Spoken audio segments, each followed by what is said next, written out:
El sermón de esta tarde lo he titulado Preservado para cumplir su voluntad.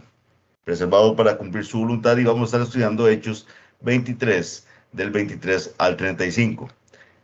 Antes de la lectura de la palabra del Señor, recordemos qué estaba pasando. Recordemos que el apóstol Pablo había llegado finalmente a Jerusalén, ¿verdad? Él ya había llegado con las donaciones que las iglesias habían dado, llegó con esa alegría, ¿verdad? Entregar esas donaciones.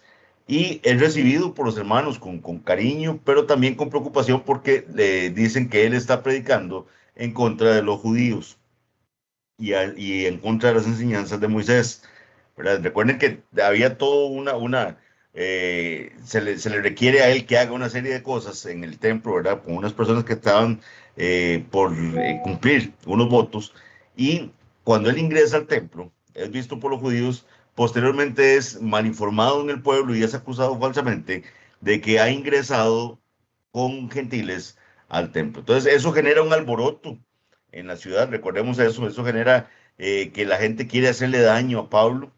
Eso es visto por los guardias, ¿verdad? De la Torre Antonia, recordemos eso también, quienes intervienen en el tumulto. Es Pablo es llevado, ¿verdad? A la Torre Antonia, y en ese lapso en que es llevado se le permite hablarle al pueblo. Espero que todo esto que estoy diciendo, mis hermanos, sea apenas un recuerdo, ¿verdad? Que les refresque lo que había sucedido. Aquí estamos hablando capítulos 21, 22 y 23 del libro de los Hechos. Recordemos también que finalizado esa defensa que Pablo hace ante el pueblo en lengua hebrea, el pueblo quiere seguirle haciendo daño. Entonces es llevado por el tribuno Claudio Licias dentro de la fortaleza y ordena que se le azote a Pablo para averiguar qué es lo que está pasando, por qué es que quieren hacerle daño a Pablo.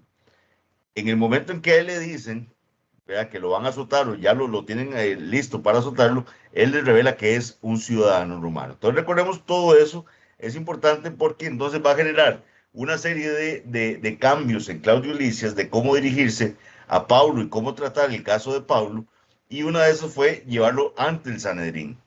Recordemos también que ante el Sanedrín las cosas no salieron bien, se da, ¿verdad? El encontronazo entre los fariseos y los saduceos.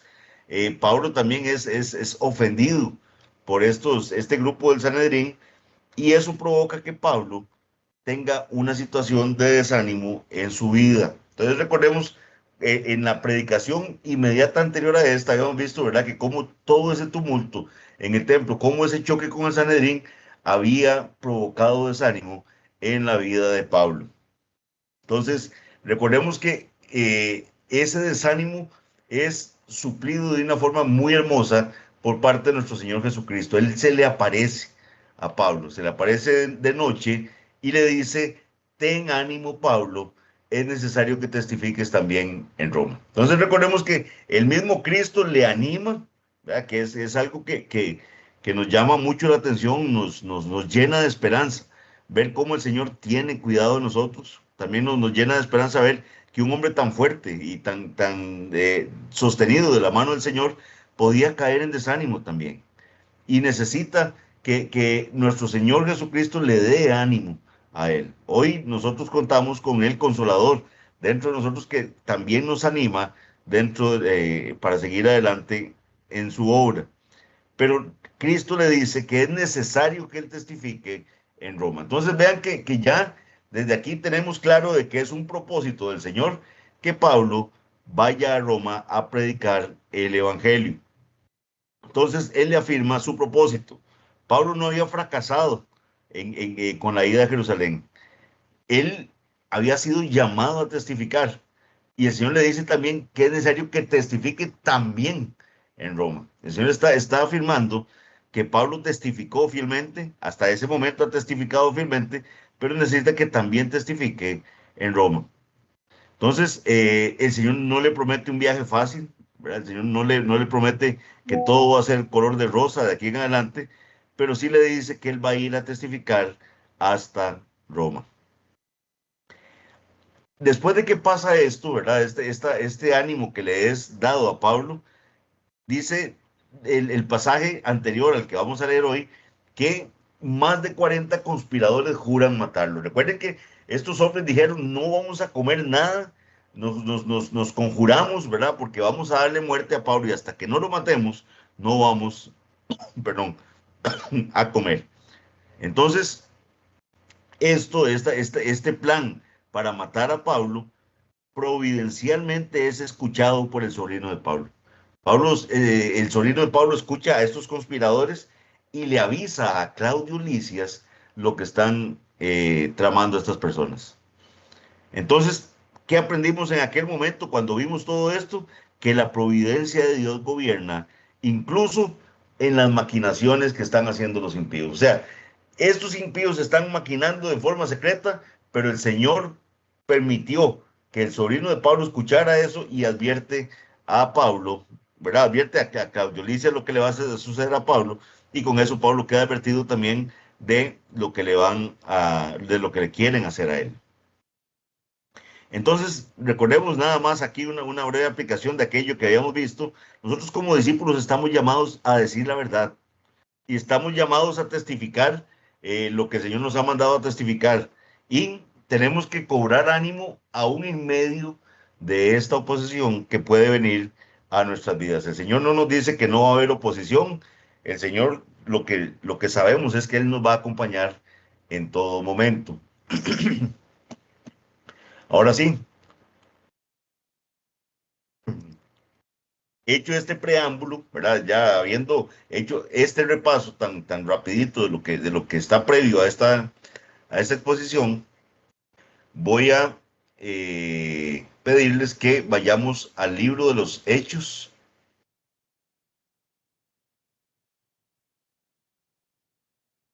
Hechos, capítulo 23.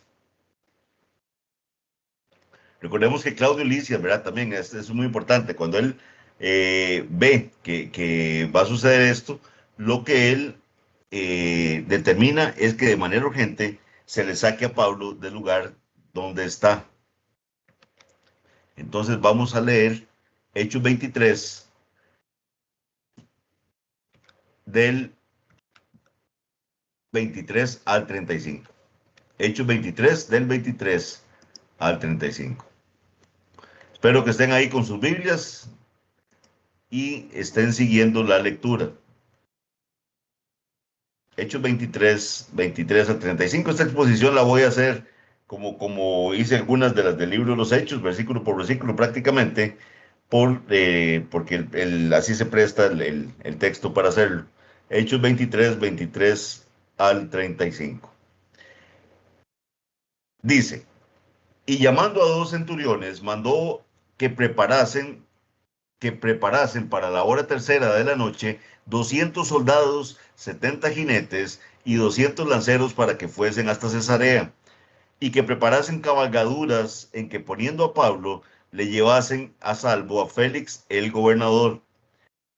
Y escribió una carta en estos términos: Claudio Lisias al excelentísimo gobernador Félix, salud. A este hombre aprehendido por los judíos y que iban ellos a matar, lo libré yo acudiendo con la tropa, habiendo sabido que era ciudadano romano. Y queriendo saber la causa por qué le acusaban, le llevé al concilio de ellos. Y hallé que le acusaban por cuestiones de la ley de ellos, pero que ningún delito tenía digno de muerte o de prisión. Pero al ser avisado de acechanzas de los judíos, que los judíos, perdón, habían tenido contra este hombre, al punto que le he enviado a ti, intimando también a los acusadores que traten delante de ti lo que tengan contra él. Pásalo bien. Y los soldados, tomando a Pablo, como se les ordenó, le llevaron de noche a Antípatris. Y al día siguiente, dejando a los jinetes que fuesen con él, volvieron a la fortaleza. Cuando ellos llegaron a Cesarea y dieron la carta al gobernador, presentaron también a Pablo delante de él, y el gobernador, leída la carta, preguntó de qué provincia era. Y habiendo entendido que era de Cilicia, le dijo, te oiré cuando vengan tus acusadores, y mandó que le custodiasen en el pretorio de Herodes. Esta es la porción que tenemos para el día de hoy de la palabra del Señor. Quiera el Señor traer gran bendición a través del estudio de esta porción de su palabra. Bien,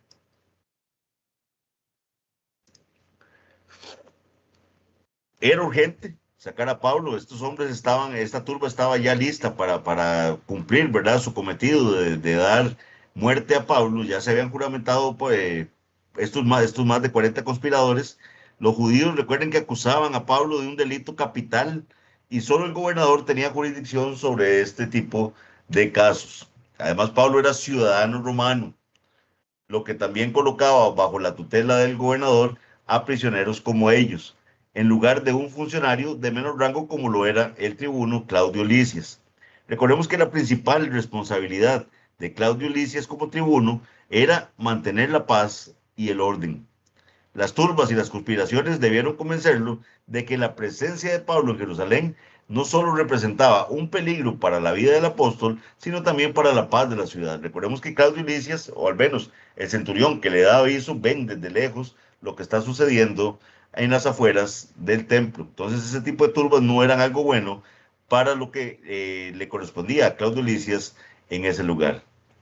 Si Pablo hubiera sido un ciudadano particular intentando viajar de Jerusalén a Cesarea, que está a unos 100 kilómetros, habría sido un blanco fácil para los conspiradores. En el camino fácilmente hubieran podido interceptarlo para darle muerte. Pero ¿qué vemos acá en este pasaje tan hermoso? Vean cómo el Señor dispone 470 soldados romanos para que protejan a Pablo, en ese trayecto. Vean que el versículo 23 nos dice, y llamando a dos centuriones. Recordemos que el centurión, cada centurión tiene a 100 soldados a cargo de ellos. Dice, y llamando a dos centuriones, mandó que preparasen para la hora tercera de la noche 200 soldados, 70 jinetes y 200 lanceros para que fuesen hasta Cesarea. Vean que Claudio Lisias no pierde el tiempo en el momento en que se da cuenta de lo que le avisan, ¿verdad? De que va a suceder, lo que le avisa el sobrino de Pablo. Él manda a que se aliste todo este contingente para que transporten a Pablo. El apóstol sin duda estaría mejor en Cesarea que en Jerusalén, ya que estos judíos no tendrían la misma posibilidad de causar disturbios en la Cesarea romana, lo que sí estaban haciendo esos disturbios en la Jerusalén judía.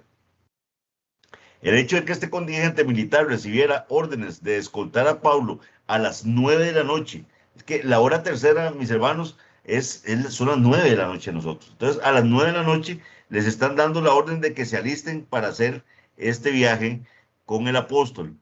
Eso nos muestra la urgencia de llevar a cabo el traslado de la forma más encubierta posible ante la amenaza de una emboscada. Esto también se ve claramente en el número de soldados custodiando al apóstol Pablo. Vean que son 2 centuriones, 200 soldados, 70 jinetes de caballería y 200 lanceros. Esto era más de 10 veces el número de los judíos que se habían juramentado bajo maldición. Recuerden que la turba que quería matar a Pablo, digamos, estos hombres que están juramentados de que van a asesinar a Pablo son 40. Si los judíos lograban matar a Pablo, un ciudadano romano, entonces el tribuno hubiera tenido que responder por su falta. Las puertas de la ciudad se abrían para dejar pasar esta fuerza militar y luego se cerrarían haciendo la persecución casi imposible hasta que las puertas se abrieran nuevamente en la mañana. Ya para ese momento, Pablo estaría lejos de Jerusalén y cerca de Cesarea. Entonces tratemos de imaginar, mis hermanos, la decepción de este contingente, ¿verdad? Del grupito este que se había juramentado bajo maldición, ¿verdad? Ellos ver esa fuerza militar que está saliendo ahí en custodia del apóstol, llevándolo fuera del alcance de ellos y ya no podrían hacer el daño que habían decidido hacerle. Eh, Hasta aquí, ¿verdad? Llegaron sus votos, hasta aquí llegaron sus planes de asesinar a Pablo. Veamos el versículo 24, dice, y que preparasen cabalgaduras en que poniendo a Pablo le llevasen en salvo a Félix el gobernador. Vean que Claudio Lisias no solo, ¿verdad?, manda este contingente para proteger al apóstol, sino que le provee cabalgaduras, dice el versículo. O sea, le provee caballos con sus respectivas monturas a Pablo. Vean que el Señor está utilizando todo esto, está digámoslo así, teniendo cuidado del apóstol en este tipo de detalles. Vean que nos lo dice en plural también, dice cabalgaduras. Entonces, tiene que haber habido más de un caballo ensillado. Entonces, esto tiene una explicación, o han dado varias explicaciones de qué es lo que pudo haber pasado acá. Puede haber sido por equipaje que llevaran, puede ser que llevaran encadenado a Pablo, entonces los soldados a los que lo llevan atado también iban a caballo con él. Pero también algunos estudiosos han dicho que puede tratarse de amigos de Pablo que estaban con él en estas situaciones. Sabemos, ¿verdad?, que Lucas y Aristarco estuvieron con él en Cesarea, ¿verdad? Entonces puede ser que también fueran ya en este desfile hacia esa ciudad. Versículos 25 al 26. Dice, y escribió una carta en estos términos: Claudio Lisias al excelentísimo gobernador Félix, salud. En ese envío de Pablo con este contingente de soldados, Claudio Lisias manda una nota, hace una carta que se la dirige al gobernador Félix. Entonces, ahorita lo que vamos a ver es el contenido de esa carta. Es una carta directamente redactada por el tribuno y se la dirige al gobernador Félix. Entonces, vean que estas cartas eran necesarias para trasladar a un prisionero de una jurisdicción a otra. Era como el traslado de cargos que se hacía de este prisionero. Entonces, para que el gobernador supiera de qué se le está acusando a este hombre que le está siendo enviado. Generalmente lo que contenían era una descripción de las circunstancias del arresto y los cargos, y esto último era sumamente difícil para Claudio Lisias. ¿Por qué? Porque Claudio Lisias no tenía ni idea qué era lo que le estaban imputando a Pablo. Recordemos que Claudio Lisias hace dos intentos para poder averiguar qué es lo que está pasando. Uno es en el momento en que Claudio Lisias llega y los soldados llegan a llevarlo de las afueras del templo hacia la Torre Antonia para llevarlo prisionero. En las gradas, cuando él está subiendo, se le permite hablar al pueblo. Ese es un intento de Claudio Lisias de ver por qué lo están queriendo agredir al apóstol. Cuando esto no surte efecto, es llevado dentro, le van a azotar y se detienen de los azotes cuando se dan cuenta que es ciudadano romano. Pero después la segunda idea de Claudio Lisias de cómo va a averiguar qué está pasando es cuando lo lleva ante el Sanedrín. Después lo del Sanedrín tampoco salió bien, es llevado nuevamente a la Torre Antonia y recordemos que ahí es donde se dan cuenta del complot para quitarle la vida. Entonces, hasta el momento Claudio Lisias no sabe qué es lo que le estaban reclamando de forma tan terrible al apóstol Pablo. Esta, mis hermanos, esta carta es el único ejemplo que tenemos en el Nuevo Testamento de una carta secular.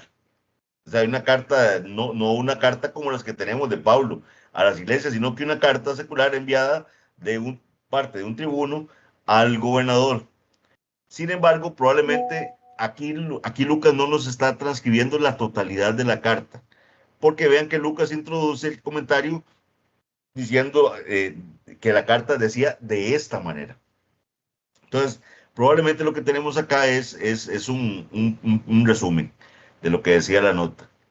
La carta comienza indicando el remitente. O sea, ¿quién está mandando esa nota? Claudio Lisias. Y el destinatario de la carta es Félix, el gobernador. Finalmente hay un saludo, vean, en esa nota que dice que le llama a Félix excelentísimo, ¿verdad? Que es como el equivalente de decir, cuando la gente se refiere a alguien de la realeza y le dice su excelencia, ¿verdad? Entonces le dice excelentísimo Félix. Versículo 27. A este hombre, refiriéndose a Pablo, aprehendido por los judíos, o sea, agarrado por los judíos, tomado por los judíos, a este hombre aprehendido por los judíos y que iban ellos a matar, lo libré yo acudiendo con la tropa, habiendo sabido que era ciudadano romano. Si ustedes me han seguido, mis hermanos, y recuerdan bien lo que hemos visto, aquí Claudio Lisias está falseando un poco el tema de su participación con respecto a Pablo. Cuando Claudio Lisias y los soldados romanos se dan cuenta del tumulto, de lo que está pasando en las afueras del templo, ellos no tenían ni idea de que Pablo era ciudadano romano. Y la idea de ellos no es tampoco librar a Pablo del tumulto. Ellos lo que quieren es ver qué es lo que está pasando, presumen que Pablo es un criminal, inclusive ellos lo tratan, ¿verdad? Creyendo que era un sujeto al que habían estado persiguiendo tiempo atrás. Entonces, pero vea que Claudio Lisias dice en la narrativa que le hace a Félix, él dice, este hombre que le estoy mandando, que lo habían tomado los judíos, ellos lo iban a matar. Y yo lo libré. Yo acudiendo con la tropa, habiendo sabido que era ciudadano romano. Entonces, vean que él falsea la verdad, exagera la verdad en su propio beneficio. El comandante se cuidó de presentarse como una especie de héroe ante Félix. Decir, mire, yo soy el que he defendido la justicia y el orden acá por parte de los romanos. Todos los que hemos venido estudiando, mis hermanos, el libro de los Hechos, sabemos, ¿verdad?, que Claudio Lisias apresó a Pablo en las cercanías del templo y le puso 2 cadenas en aquel momento. Afortunadamente para Claudio Lisias, Pablo no dice nada, ¿verdad? Pablo no contradice lo que viene diciéndose en la nota. Y ¿qué presumimos? Que puede ser que haya tenido algo de miedo, ¿verdad? Temor de que Félix supiera, me refiero a Claudio Lisias, ¿verdad? Que haya tenido alguna especie de temor de que Félix supiera que él había atado a un ciudadano romano no condenado. Recuerden que solo eso era algo malo. O sea, si usted agarraba a un ciudadano romano y lo ataba y ni siquiera le habían escuchado para ver qué era lo que había cometido, ya eso era una afrenta suficiente de castigo. Entonces, Claudio Licia sabía que, como diríamos en buen tico, que había metido, ¿verdad?, las de andar con ese actuar. ¿Por qué? Porque había atado con 2 cadenas a un ciudadano romano. Entonces, ciertamente él le salvó la vida a Pablo al quitarlo de esa turba, ¿verdad?, inicial que estaba fuera del templo, que lo querían matar también, pero en ese momento él no sabía acerca de su ciudadanía romana. Versículos 28-29. Y queriendo saber la causa por qué le acusaban, le llevé al concilio de ellos y hallé que le acusaban por cuestiones de la ley de ellos, pero que ningún delito tenía digno de muerte, de prisión. Entonces, ve este relato de la etapa frente al Sanedrín, sí está más apegado a la realidad. Claudio Lisias seguía ciertamente con dudas de qué sería lo que habría hecho Pablo para que lo hubieran querido matar. Y él tiene la idea de llevarlo ante estos líderes espirituales y de la ley de los judíos, pero tampoco resultó muy buena esa reunión. Entonces, aquí también uno dice cómo Claudio Lisias llega a la conclusión de que eran temas de la ley, ¿verdad? Lo que estaban discutiendo. Entonces surge la pregunta de cómo pudo él entender, porque probablemente estaban hablando en arameo, ¿verdad? En ese concilio. No sabemos, ¿verdad? Probablemente contó con la ayuda de un intérprete, como era habitual en este tipo de cosas. Pero sin duda aprendió lo suficiente del proceso como para comprender que todo el debate tenía que ver con cuestiones de la ley y no con que hubiera quebrantado alguna ley del derecho romano. No se trataba de un caso para un tribunal civil, sino que era algo meramente de la ley judía. Entonces, su informe oficial a Félix declaró categóricamente que no había contra él ningún cargo que mereciera muerte o prisión. La situación no cambiaría entonces. Entonces, vamos a ver más adelante eh, la conclusión a la que llegaron los funcionarios romanos hasta la apelación de Pablo a César, es que Pablo no ha cometido ningún delito. Pero eso estará en las exposiciones posteriores que ustedes tienen acceso ahí en nuestro repositorio. Versículo 30. Pero al ser avisado de acechanzas que los judíos habían tenido contra este hombre, al punto le he enviado a ti, intimando también a los acusadores que traten delante de ti lo que tengan contra él. pásalo bien. Pásalo bien, esta es la forma en que termina la nota. La parte final de la carta relataba las circunstancias inmediatas que llevaron al traslado de Pablo, o sea, la emboscada que tenía planeada este grupo de 40 hombres. El tribuno Claudio Licias añade que había ordenado a los acusadores de Pablo que prepararan el caso para presentarlo ante Félix. Entonces, al escribir la carta, aún no lo habría hecho, ¿verdad? ¿Por qué? Porque la nota él la manda en el momento en que se da cuenta de que van a conspirar contra Pablo. Él a las 9 de la noche hace que todos estos soldados estén listos para custodiar a Pablo y llevarlo a salvo, y vean que envía la nota. Pero en la nota dice que ya habló con los acusadores para que presenten el caso ante Félix, pero aún a ese momento no le podía haber dado tiempo de hablar con esos acusadores o con esos conspiradores. Entonces, eso es algo que seguramente esperó a que Pablo estuviera ya a una distancia prudencial de Jerusalén para hacerlo. Entonces, lo que ahí expresaba era lo que él iba a hacer, a contactar a esos hombres para que fueran a presentar la acusación ante Félix. Lucas probablemente no tuvo el documento original, pero registra su contenido en una forma resumida, como les he dicho. Él indica de esta manera. Entonces, es probable que el contenido de esta nota lo haya conocido por una lectura pública que se haya hecho durante el juicio de Pablo, que probablemente Lucas, o es altamente probable que Lucas estuviera ahí.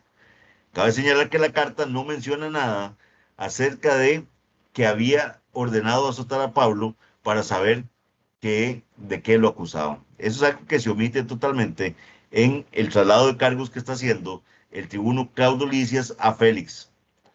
Como bien señala Kistemaker dice lo siguiente: Claudio Licias se pone a sí mismo en una luz favorable, porque en realidad él no supo del estatus de Pablo, sino hasta que hubo dado órdenes de que lo azotaran. Nos imaginamos que el comandante no menciona nada que pudiera ir en su contra, perdón, de ahí que su reporte haya sido tan escueto. O sea, él mismo no se iba a poner la soga al cuello diciéndole que él había ordenado azotar a un ciudadano romano. Versículo 31. Y los soldados, tomando a Pablo como se les ordenó, lo llevaron de noche a Antípatris.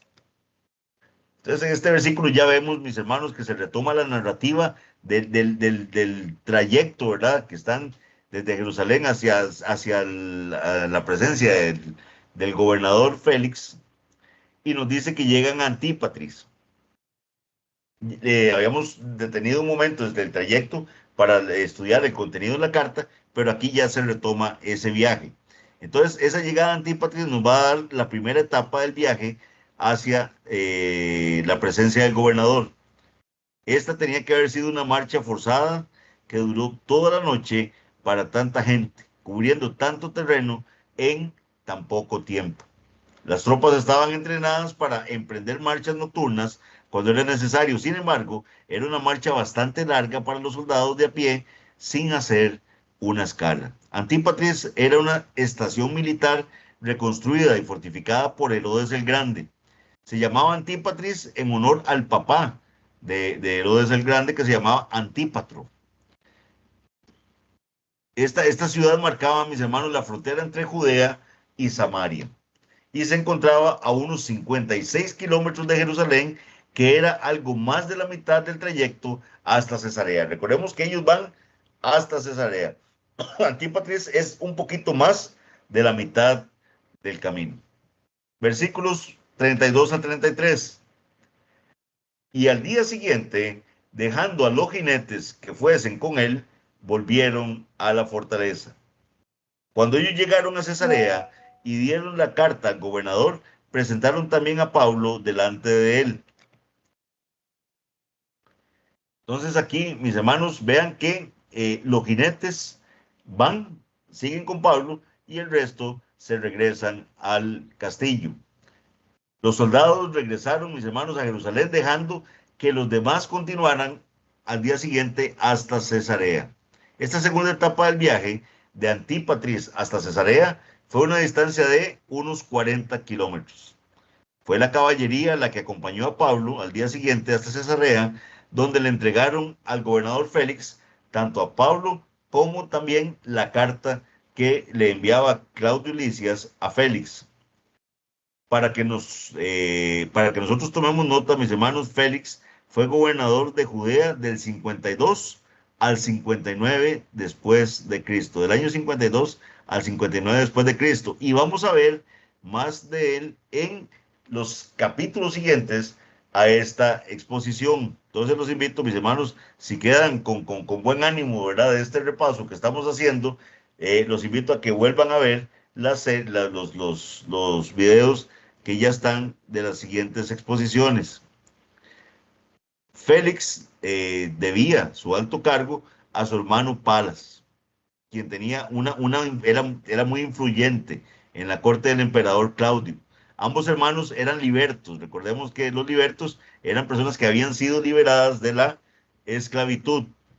Eran libertos de la familia imperial y se convirtieron en ciudadanos romanos libres. Aunque ese estatus social y legal era inferior, eran conocidos así como libertos. Félix era liberto de la madre del emperador, que se llamaba Antonia. El alto cargo de gobernador dado a Félix era algo casi impensable para alguien que había sido un esclavo. El desprecio que algunos romanos sentían por ese hecho se ve en unas palabras que escribió Tácito acerca de Félix. Tácito lo que decía era lo siguiente, que Félix practicó toda clase de crueldad y lujuria, ejerciendo el poder de un rey con los instintos de un esclavo.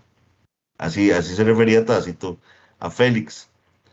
Su administración estuvo marcada por la creciente ola del nacionalismo judío, con muchas revueltas, pero todas fueron brutalmente reprimidas, todas estas revueltas fueron brutalmente reprimidas por el gobernador Félix. Él solía ser arbitrario al impartir justicia y no tenía ninguna compasión por los judíos. Entonces vean a la clase de juzgador que es enviado el apóstol Pablo, ¿verdad? Entonces, estuvo a punto de ser azotado por parte de del tribuno Claudio Lisias. Se dan cuenta que no, ¿verdad? Que es romano. De cierta forma, Claudio Lisias lo ha estado protegiendo y lo manda para impedir que le den muerte, pero va a las manos de Félix, que es un hombre implacable. La carta probablemente la llevaba uno de los centuriones que Claudio Lisias puso al mando de las tropas, y el otro habría regresado a Jerusalén con los soldados. Versículo 34. Espero que estén siguiendo la lectura, mis hermanos, para que aprovechemos este estudio. Versículo 34 dice, y el gobernador, o sea, Félix, leída la carta, preguntó de qué provincia era. Una vez que Félix lee la carta que le manda Claudio Lisias, la pregunta que se le viene a la mente es ¿de qué provincia es? Y habiendo entendido que era de Cilicia, ¿verdad? Ahorita les explico qué es lo que pasa. Él continúa con el proceso. No nos habla la palabra del Señor de ninguna de las deficiencias de Félix que les acabo de relatar. Todas esas las saqué de libros históricos. Todo se relata en un lenguaje formal y oficial, enfatizando que el traslado de Pablo a Cesarea fue una medida de protección. Y la pregunta que hace Félix sobre la provincia natal de Pablo tenía un propósito, y era determinar si él, como gobernador, tenía competencia o jurisdicción legal sobre sobre este prisionero. O sea que si Félix quería primero ver lo que muchos funcionarios de nuestro país, ¿verdad?, estamos acostumbrados a que hagan, que es, primero pregunto algo para ver si a mí me toca o no me toca hacer eso. Pero entonces, Félix lo que quería era determinar de qué provincia venía Pablo, para ver si él se quitaba el tiro de tener a ese prisionero delante de él. Era una cuestión de jurisdicción, o como podríamos decir, en mejores términos jurídicos, era un tema de competencia. A ver si era de mi competencia poder tener el examen de ese prisionero. Eso es lo que quería determinar Félix. La práctica había sido juzgar a los criminales en la provincia donde se cometía el delito. Pero a principios del siglo segundo después de Cristo y casi con certeza antes, existía la posibilidad de enviar al acusado a juicio a su propia provincia. Entonces el objetivo de la pregunta que hace Félix es, no era tanto proteger los derechos de Pablo, sino que el gobernador Félix pudiera evitar ese asunto tan tedioso, quitarse esa papa caliente, digámoslo así, de encima. Entonces, él podía haber expulsado, si la provincia no era de su competencia, podía haber expulsado al acusado eh, a otra provincia a la que no pudiese negarse la jurisdicción. Félix confirma competencia, ¿verdad? O sea, se entiende que si tiene competencia para ver este caso. Pablo es de Cilicia, entonces el delito alegado es en Judea, entonces ambos lugares son de su jurisdicción, son de su competencia. Entonces, por eso, en el versículo 35, él empieza diciendo, te oiré, te oiré. O sea, es parte de, ya ahora sí, de mi competencia, el escucharlo para ver qué es lo que se le está acusando. Versículo 35. Le dijo, te oiré cuando cuando vengan tus acusadores. Y mandó que le custodiasen en el pretorio de Herodes. Con esta respuesta, Félix determina que sí tiene autoridad para concederle a Pablo una audiencia formal. Entonces, ya se le va a conceder finalmente un foro donde Pablo pueda expresar qué es lo que le están acusando, qué es lo que le están achacando, por qué son falsas las acusaciones que le están haciendo. En otras palabras, le van a dar un foro para poder defenderse de lo que le están imputando. Entonces, ahora sí, le conceden esa audiencia formal, le dice, te oiré, ¿verdad? Mientras tanto, Pablo estaba custodiado o guardado, como dice la Biblia de las Américas, en el pretorio, que era un antiguo palacio construido por Herodes el Grande, que ahora servía como cuartel general romano. Así, Pablo regresa a Cesarea. Poco se sabía en ese momento que iba a permanecer 2 años prisionero, con su caso en el limbo y su paciencia al límite, como se verá en las siguientes exposiciones.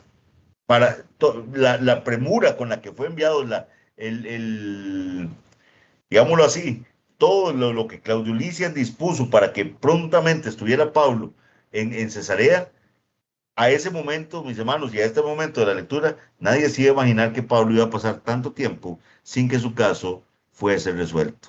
2 años, 2 años prisionero. Pablo va a tener una audiencia ante el gobernador. Eso se verá en las siguientes exposiciones, en la exposición del próximo capítulo.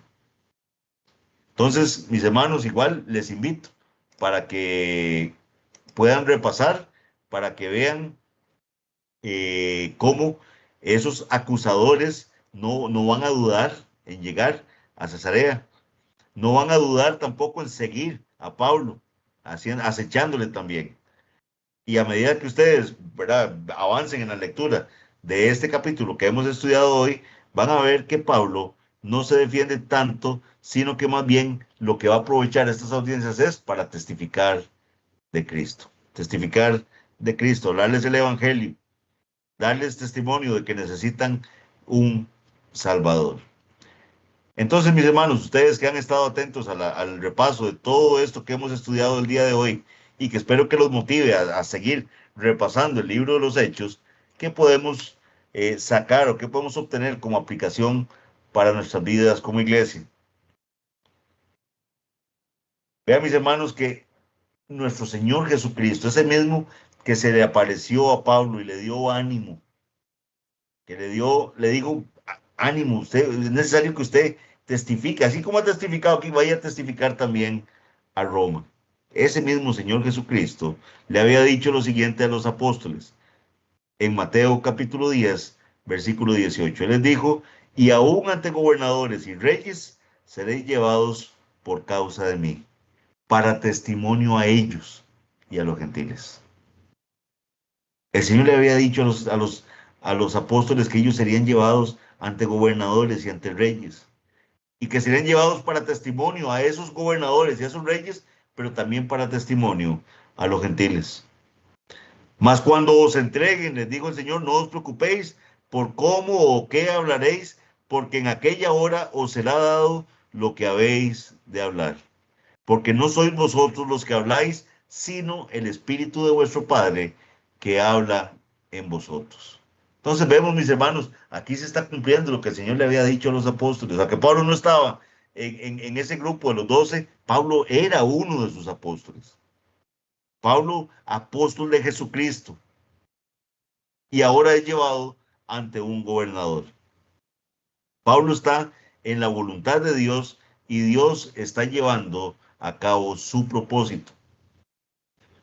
Yo, mis hermanos, recuerdo cuando empezamos estas exposiciones del libro de los Hechos, eh, leyendo algunos comentaristas y leyendo opiniones al respecto, algunos se atrevían a decir que el libro de los Hechos no tenía doctrina, que era un libro de mera narración, mera narrativa. Pero vean, mis hermanos, este pasaje que hemos repasado juntos el día de hoy es un pasaje narrativo, ciertamente, pero está cargado de teología, está cargado de enseñanza bíblica para nosotros. ¿Qué aprendemos de esta narrativa que vimos cómo era custodiado por soldados, cantidades de soldados, que la cabalgadura, que tantos kilómetros para llegar a las ciudades y todo eso, la carta, cómo es descrita? ¿Qué enseñanza bíblica encontramos en todo eso? ¿Qué teología, qué fuerzas para nuestra vida hoy como iglesia podemos ver en ese pasaje? Primero, mis hermanos, entender que Dios gobierna todas las cosas para el bien de su pueblo. El Señor gobierna todas las cosas para el bien de su pueblo, aún los actos de los incrédulos, mis hermanos. El Señor, en protegiendo a su pueblo y para que sus propósitos se lleven a cabo, el Señor utiliza aún a los incrédulos.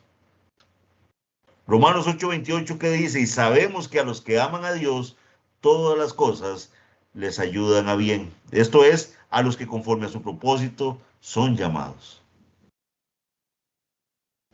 Proverbios 21:1, les voy a leer la versión de la Biblia de las Américas. Dice: como canales de agua es el corazón del rey en la mano del Señor. Leo nuevamente: como canales de agua es el corazón del rey en la mano del Señor. Él lo dirige donde le place. El Señor dirige, mis hermanos, la mente dirige el actuar aún del rey. Nada se sale de su control. Claudio Lisias, mis hermanos, fue usado por el Señor para poder librar la vida de Pablo y enviarlo ante Félix. Estos soldados fueron usados para custodiar al apóstol y llevarlo con seguridad hasta su destino. En tiempos de persecución, mis hermanos, la iglesia puede confiar y vivir bajo la seguridad de que nada escapa del control soberano de nuestro Dios. Nosotros mismos, mis hermanos, si estamos siendo perseguidos en nuestros trabajos o tenemos algo a nivel familiar, el Señor puede usar aún a inconversos, como en este caso hizo con Claudio Lisias, con estos soldados, para protegernos, para sacarnos adelante. Como iglesia, mis hermanos, hemos visto que el Señor ha usado incrédulos para poder tenernos a donde estamos hoy en día. Les ha ablandado el corazón. Hermanos, en el lugar donde estamos ahorita, inicialmente no querían arrendárnoslo. Y el Señor ablandó los corazones y estamos hoy predicando la palabra del Señor en un lugar donde el Señor nos tiene bien, nos ha ayudado económicamente. Hemos recibido buen testimonio de los que están abajo en el gimnasio, diciendo que se placen de que estemos ahí. Entonces sepamos que para el Señor no hay nada imposible. Todas las cosas nos ayudan a bien. Esto es a los que conforme a su propósito somos llamados. Dios gobierna todas las cosas para el bien de su pueblo. Otra cosa que aprendemos, mis hermanos, con esto que acabamos de ver hoy, es que el Señor, que los medios ordinarios son instrumentos de la providencia del Señor. Dios puede usar autoridades civiles, leyes o circunstancias para proteger a sus siervos. No nos va a dar tiempo aquí en este momento, mis hermanos, pero aprovechen el ratito que nos queda hoy domingo. Vean lo que dice el capítulo 5 de la Confesión Bautista de Fe, para que ustedes vean cómo la iglesia, que como iglesia nosotros confesamos que Dios usa las causas secundarias para cumplir sus fines eternos. ¿Qué más vemos en esta historia, mis hermanos, en esta narrativa que tenemos, que hemos estudiado juntos el día de hoy? Vemos la fidelidad de Dios al llamado de su pueblo. La fidelidad de Dios al llamado de su pueblo. Pablo no se libró de las pruebas, pero Dios lo sostuvo en medio de esas pruebas. Todos los creyentes, mis hermanos, tenemos que esperar lo mismo. No necesariamente vamos a tener, ¿verdad?, una ausencia de sufrimiento. Más bien el Señor Jesús nos previene, ¿verdad?, nos avisa de que en el mundo tendremos aflicción, pero que confiemos que Él ha vencido al mundo. Nosotros no vamos a estar exentos de sufrimiento, pero sí, mis hermanos, vamos a ser preservados en medio de Él. El Señor no hizo esa falsa promesa que hacen muchos hoy en día. Venga Cristo y todos sus problemas se van a resolver. No, probablemente muchos van a empezar. Probablemente familiares que usted le tenían en estima, ya no le van a hablar.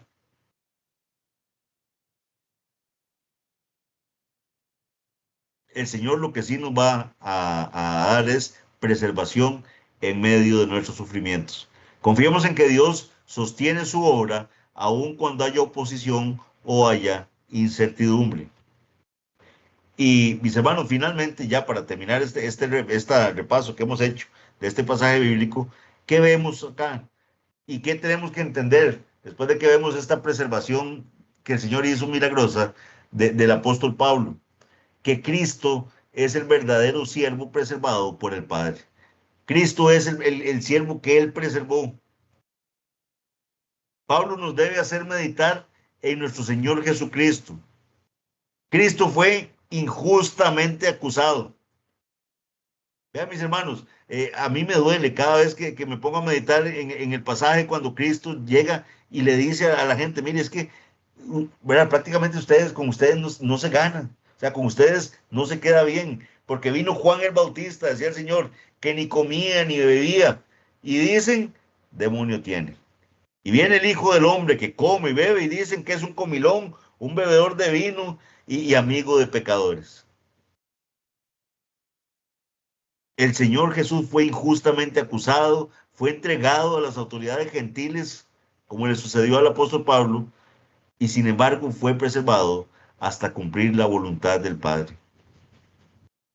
¿Cuántas veces, mis hermanos, la gente quería tirar a Cristo por despeñaderos o apedrearlo? Y él decía, no ha llegado mi hora. No ha llegado mi hora. La hora de Jesús.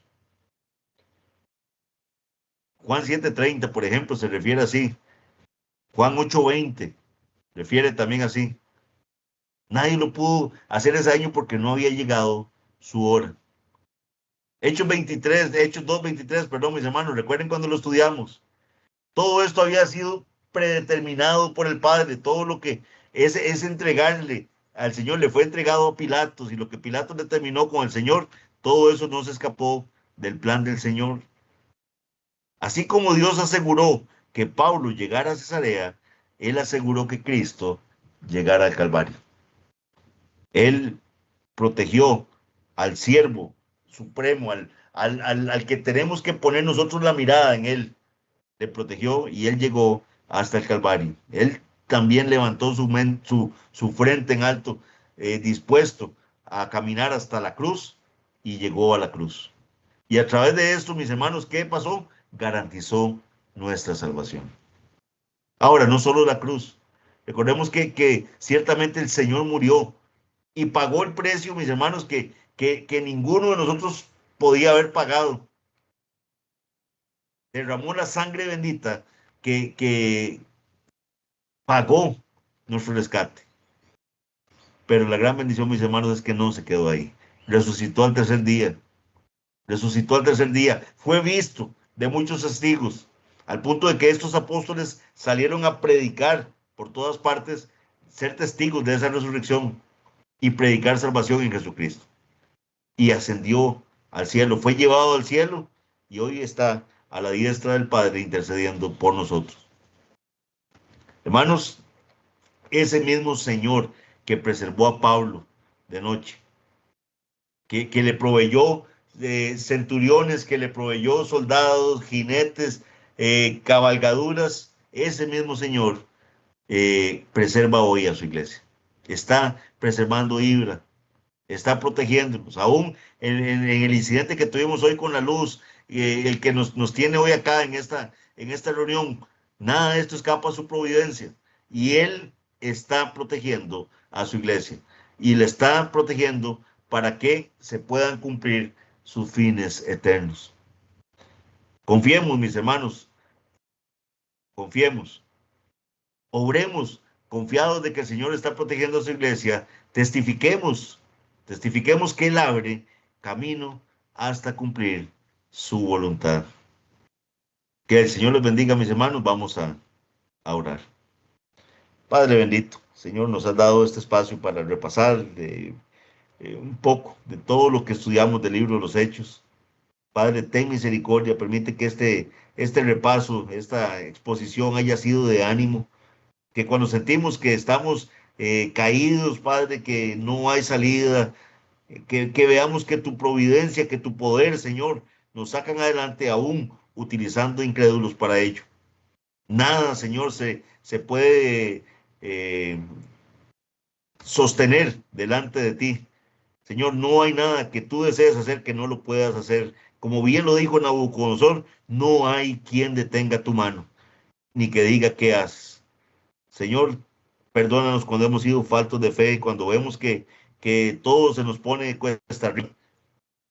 Padre, tú sí puedes saber cuando alguien está organizando las cosas a escondidas nuestras, cuando están haciendo maquinaciones en contra de tu iglesia, en contra de nosotros, en contra de tu obra. Tú todo lo conoces, Padre bendito, y nada escapa de tu control. Ayúdanos a tener esa fe, a tener esa convicción. Y Padre, sosténnos como iglesia. Permite que cada día seamos más agradecidos de tu protección. Y Padre, gracias porque sabemos que vamos a tener sufrimientos. Pero gracias, Padre, porque podemos confiar que tú has vencido al mundo. Te damos las gracias, la honra y la gloria en el nombre de Cristo Jesús. Amén.